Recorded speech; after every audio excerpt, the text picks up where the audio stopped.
একটা ছাগল যে হাজার হাজার মাইল পাড়ি দিতে পারে সেটি কি কেউ কল্পনা করতে পারে? কিন্তু ফ্র্যাঙ্কি নামের একটি নাইজেরিয়ান বামন ছাগল আমেরিকার 25টি অঙ্গরাজ্য আর 60,000 মাইল পথ ঘুরে এখন দেশটির সবচেয়ে বেশি ভ্রমণ করা ছাগল।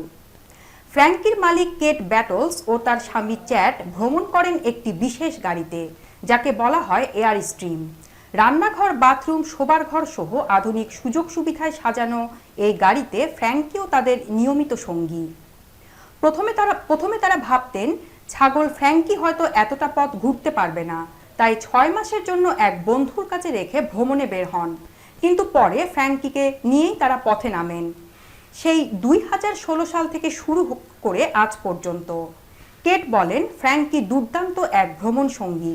সে প্রতিদিন হাইকিং উপভোগ করে, এমনকি পাথরে লাফাতে ভালোবাসে।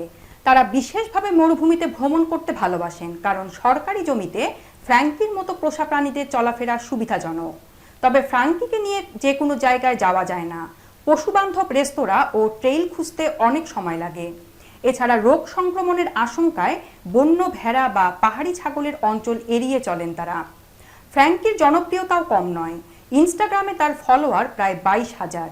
আর 2022 সালে ডিসকভারি টিভির দ্য বন্ড সিরিজে কেট ও ফ্র্যাঙ্কি অংশ নেওয়ার পর জনপ্রিয়তা আরও বেড়ে যায়। ছাগল ফ্র্যাঙ্কি এখন শুধু একটি পোষা প্রাণী নয়, ভ্রমণের গল্পে এক অনন্য নাম।